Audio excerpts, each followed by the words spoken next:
What's going on, everybody? So here I am today in Wichita, Kansas, and this is a heavy subject that I'm doing.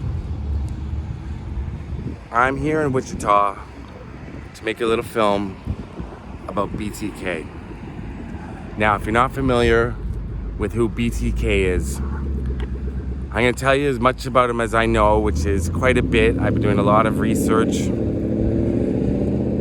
Now, I've realized that when I do these videos about a heavier subject and about with so many locations, I have to sacrifice either detail or locations.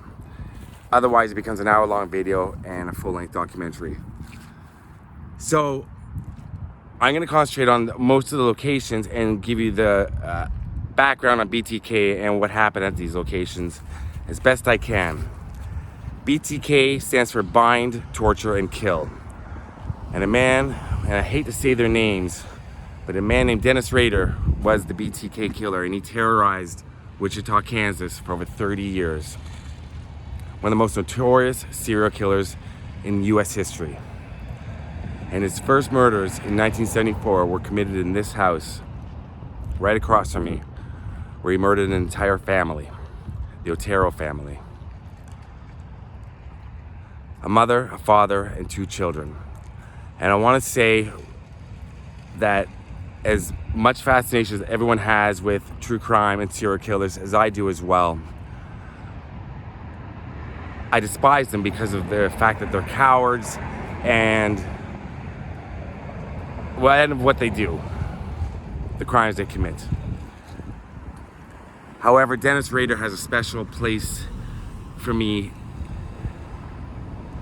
of hatred because of what he did in this house, because of the fact that he killed little kids as well, and of how much of a coward. And the bind, torture, and kill, the torture part is what gets me. And I hate him more than I hate any other serial killer. That's just my and this, I'm not an objective journalist. I state my views when I make a video. So if you're looking for someone objective, that's not me. I hate Dennis Rader and the BTK killer, but it is a fascinating case, and I want to share it with you. And this is the house right here. He went in through the back door in 1974, and he was startled to find the father home. He didn't think the father would be home. He just thought the mother and the daughter would be there, and maybe the little boy. The father was home because he had been injured in a car accident not too long ago, so he was home nursing an injury. He tied up the entire family, strangled the father, then the mother. The father managed to escape from the bag that was placed over his head, but Dennis Rader was able to subdue him once again, kill him, killed the mother, then he killed little Joseph Otero. Then he took Josie Otero, the daughter, down to the basement and hung her from a pipe that's still there in the house. Everything still looks the same in the house. You can see other videos online. And he left his calling card. And this is not pleasant to say, but that was semen down in the basement at the scene. He enjoyed watching people suffer. That was the torture part. So that's what he left there in that house.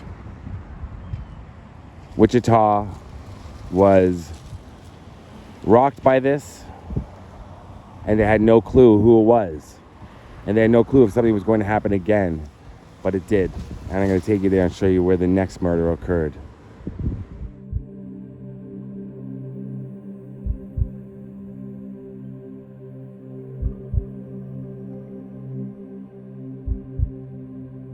So here I am at the second location. This is where Catherine Bright lived. As you can see behind me, there's nothing here. The house has been torn down. The driveway is still here. Mailbox is still here. But the house is gone. Catherine Bright was a young lady, and Dennis Rader was waiting in her house for her. But he didn't know that her brother was with her, her 19-year-old brother. Now, you had the brother, Kevin, tie up his sister And what happened was, then he went to strangle Catherine, do his usual thing. And then the brother escaped, managed to fight Dennis Rader, but Dennis Rader shot him in the face. He went back, and panicking, like the coward he is, he then stabbed Catherine to death. The brother managed to escape the house to try and go get help, and Catherine, for all her guts and glory, still managed to get to a phone, crawl to a phone, call 911, but it was too late, and she did die. But her brother survived. The house is right here, right behind me. Near to the end of the video, I'm going to take you to Dennis Rader's house and also show you where he was caught and explain how he was caught. It took over 30 years, but the Wichita police finally did manage to capture him. And he's currently in prison. Dennis Rader, with all of his arrogance, called this his least unsuccessful kill because it didn't go as planned, and he had to use a knife, and he didn't get to do what he liked to do, which is watch someone die slowly. He would torture his victims by strangling them, then slowly bringing them back, and then strangling them again.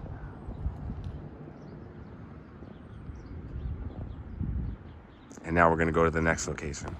One thing I want to clarify is Wichita, I mean, it's a big city, but it's a small city. I think it's around 400,000 people.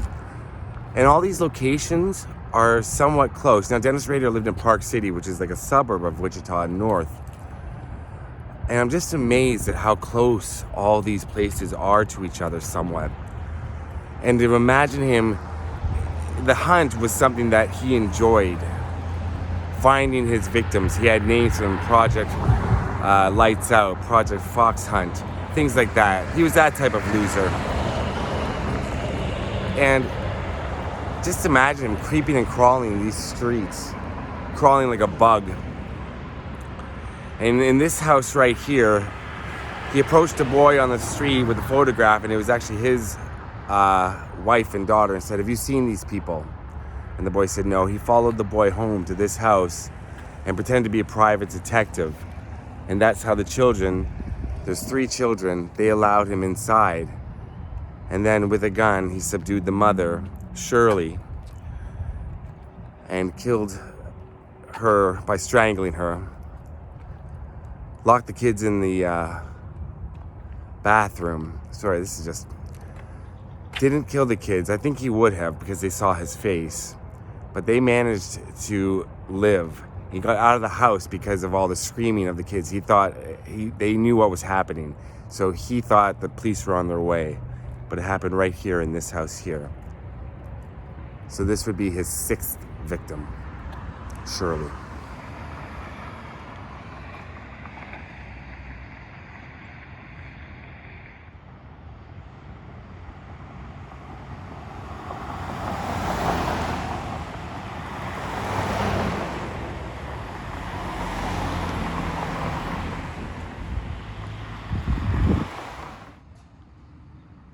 In that house there on the left with the board in the window, that's where Nancy Fox was strangled to death with a pair of her own stockings. This would be Dennis Rader's 7th victim. She was found in the bedroom.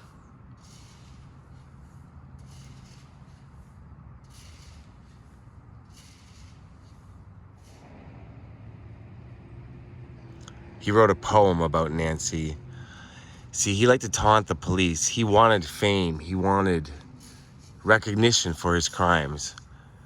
So he would write letters to the newspapers and to the police. And all misspelled grammatical errors. He thought of himself as highly intelligent, playing a cat and mouse game. But he was really, really unintelligent.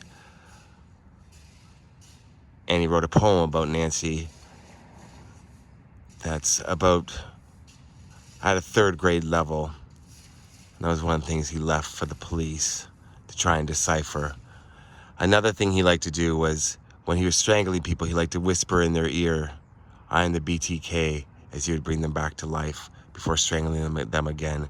That was part of the torture, so that they would know what was about to happen to them.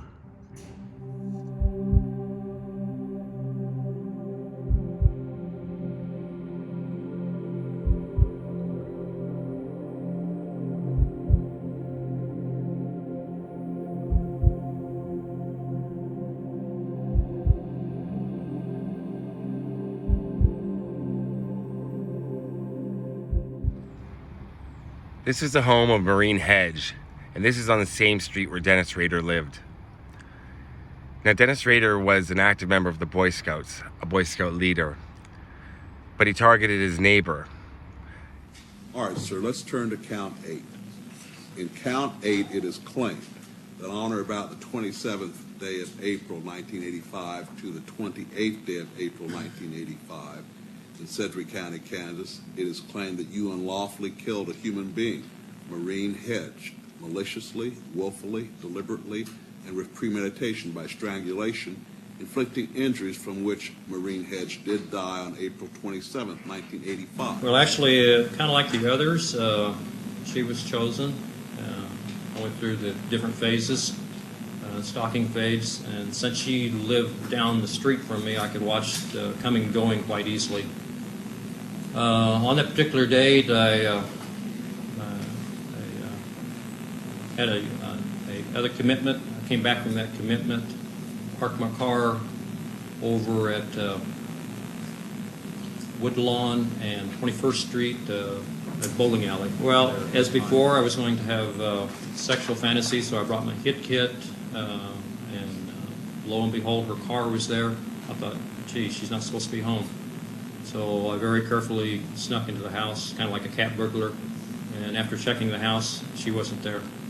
So about that time, the doors rattled, so I went back to one of the bedrooms and hid back there in one of the bedrooms. She came in with a male visitor. They were there for maybe an hour or so. He left. I waited till wee hours in the morning, and then proceeded to sneak into her bedroom and flip the lights on real quick, like, or I think the bathroom lights. I didn't want to flip her lights on, and she screamed, and I jumped on the bed and strangled her manually. Now here we are back in Wichita, and this is where Dennis Rader strangled his 9th victim, Vicki Wagerly. He posed as a telephone repairman to get into the house. And one thing I didn't mention was most of the times what he would do is he would cut the phone lines first. And this would be, this would be during the day many times. Most of his kills were at night, but he often did kill during the day as well. He was that brazen. But he would always cut the phone lines. I mean, this is before cell phones, obviously. So he got into Vicki's house and strangled her, but Vicki put up quite a fight. A big fight. And he left as she was still breathing. He didn't know that. And the paramedics tried to revive her, but they were unsuccessful. And it happened in this house right here.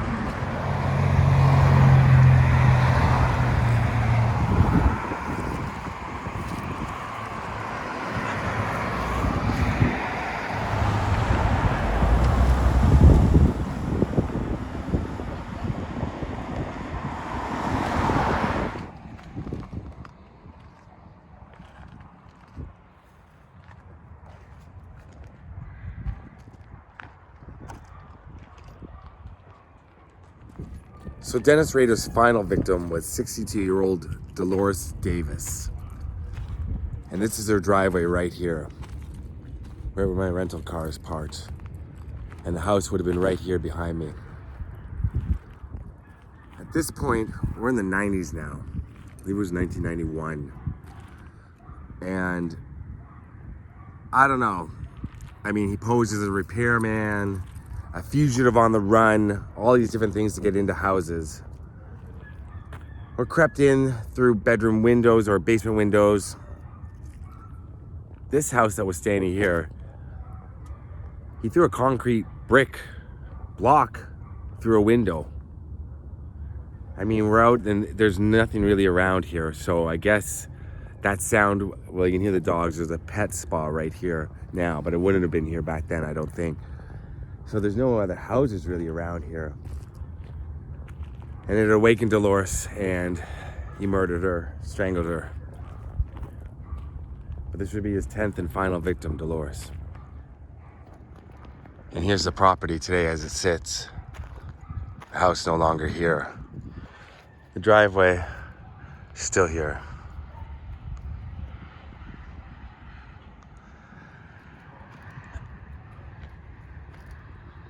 And this is so close to his house, his church. It's unbelievable.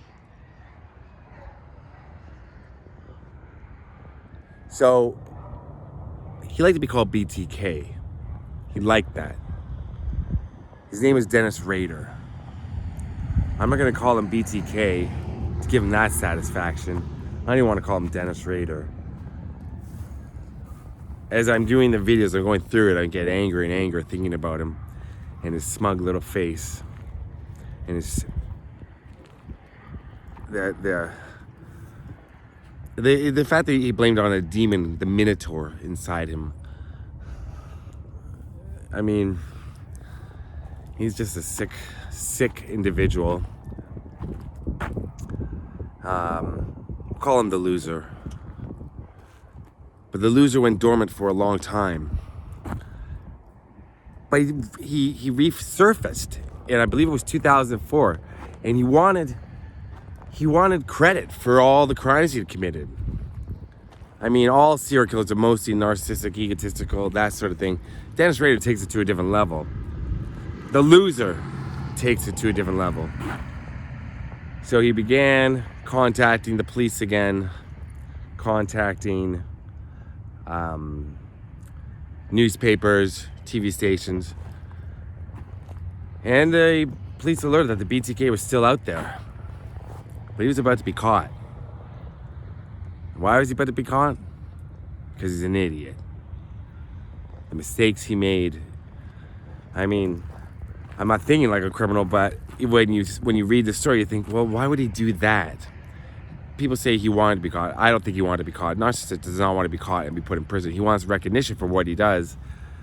But I think he thought he could get away with everything that he was doing and keep going. But the police were a lot smarter than him. What a loser.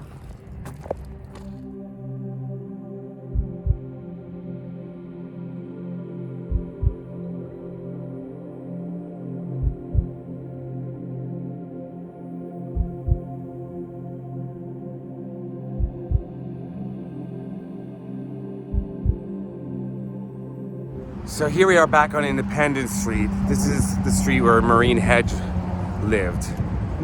What I told you about earlier when he left his Boy Scout weekend outing. And this is the street where Dennis Rader lived.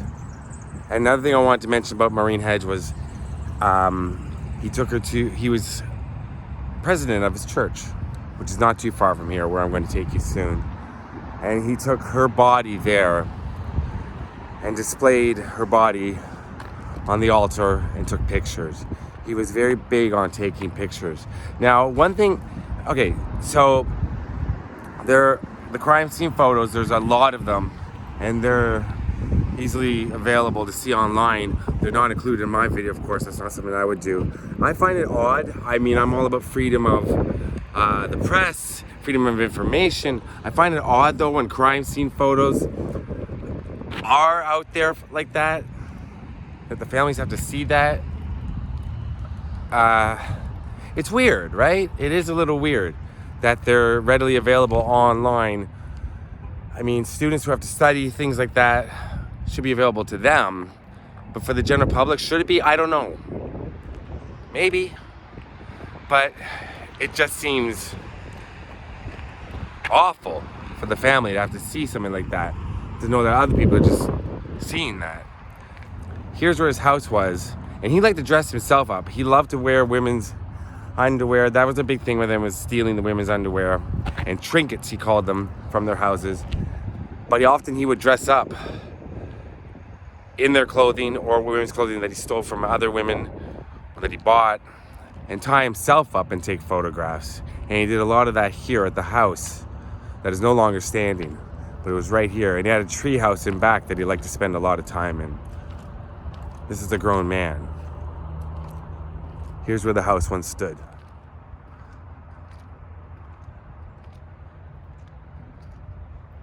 Right here. And I believe the house next to it is vacant. I could see probably why. Now, I'm not sure which of those two trees, if either of them were the one with the tree house. I don't know. But no murders that we know of occurred here. But in footage from back in the day, well, it's not that long ago that he was caught, you can see this tree still here. This tree at the front. And I believe the driveway was on this side, so probably where this new cement is. Going right up there to where Dennis Rader's house was. Another thing about Dennis Rader, there's his property behind me there, is he failed at every job. But then he finally got a job at the city as a compliance officer where he had a gun and a badge. First of all, he worked security, I believe for 14 years. Home security, installing, checking up on houses. I mean, that was a perfect way to troll for victims and to get into their houses. Then he worked as a compliance officer, which means he would go around the city, make sure dogs were properly secured on the property, lawns were at a certain level. I mean, this guy, and he took it to a different level of control, and neighbors hated him. Oh, and also another thing I want to add about him, in high school he was known as someone who was humorless and hated music, or had no interest in music. Never trust anyone like that. Never. And another rumor is when he was a compliance officer here in Park City, he would shoot dogs gleefully because he did torture animals, as most serial killers do, as a child. But he thought he was the smartest guy in the room, always. But he wasn't. And he got caught. He got caught because of 3 different things that he did. First, not necessarily in order, but he was leaving clues all around. Now, while he was killing people, he would leave clues because he wanted attention. But then after he went dormant, when he came back, he left a cereal box, cereal, get it? A Rice Krispies box in the back of a truck at a Home Depot, a pickup truck. And the guy came out, found the cereal box and just threw it away. And then the loser wrote to the police, said, hey, whatever happened to the note I left in the cereal box? So they recovered the cereal box, but then they found out where it was left. They saw security footage, they saw his car on that security footage. Saw a man walking from it and jumping in the pickup truck. So there, they had a car. Second, the biggest, stupidest thing this guy did is he wrote to the police and said, hey, if I send you something on a floppy disk, can it be traced? And the police said, no, it can't.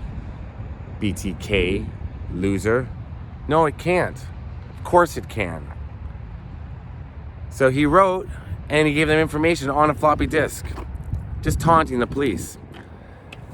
But with their cyber unit, the police were able to go into the disk and they found that it was from Grace Lutheran Church. And the last person to use that computer was someone named Dennis. A quick Google search led them to see that Dennis Rader was president of the church at the time. I believe he was president. He was high up. So now they had a name, Dennis. And then they found Dennis Rader. On a hunch, they drove by Dennis Rader's house right here. What did they see in the driveway? That truck. Well, his truck, his car. 2 things. Now, that wasn't enough. That was circumstantial.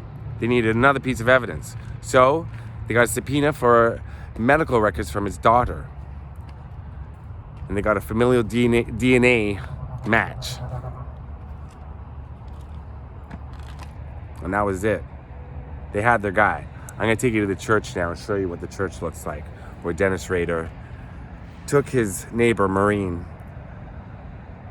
and also where he wrote that letter from.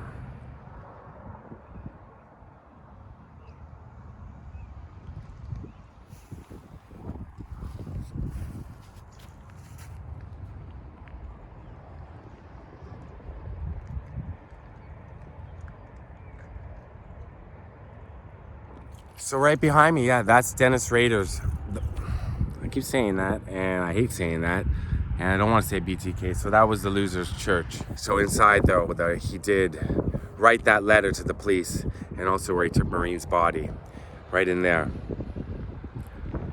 Yeah, like the curiosity part of me, and the part of me that wants to show you more and more and more, makes me want to go inside. But I'm gonna err on the side of, I don't know, good faith, I don't know. But I'm gonna take you now to the final location and show you where they apprehended the loser. Let's go.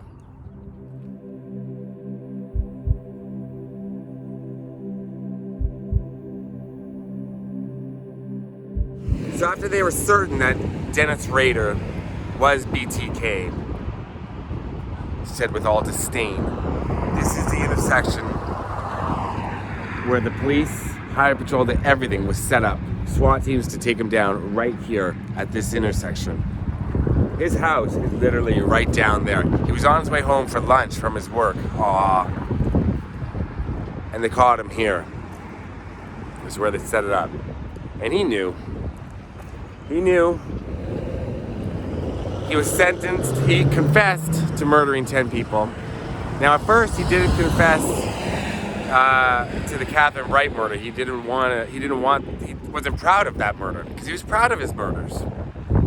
As one would be, right? And then he finally did. So he's serving a minimum of 175 years. He got consecutive life sentences. Needless to say, he will die in prison and hopefully die 1,000 deaths after that. I'll show you the intersection here now.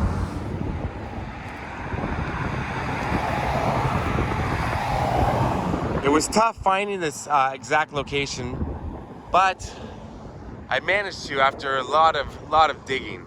I was given directions to a few different places where people were I was told it happened, but then someone I know that I spoke to in Wichita got in touch with me at the last minute and texted me the intersection, and I know for sure that this is the one because of the liquor store and the proximity to the house.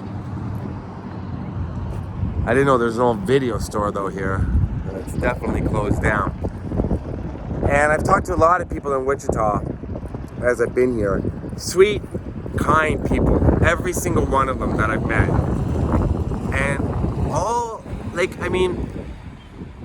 I'm from a huge city where murders have happened, and people ask me about them. I readily talk about them. I mean, that's just me, but I was a little apprehensive in a small town about bringing it up to anybody why I'm here in Wichita. Because I thought maybe I'd be met with, a little they want to put that behind them, they don't want to talk about it. But everybody's been very forthcoming in offering stories about friends of theirs that knew the loser, that knew the victims or the victims' families, things like that, telling me about places to go to. So Wichita's a great place, and Wichita is not BTK. Wichita is a beautiful, beautiful little town, city here in Kansas. And that ends my video about the BTK killer. I'm sure I've forgotten a lot of details, but there's only so much I could fit in here. Rest in peace to all of his victims. Rot in peace to him. Peace and love to you. Peace out.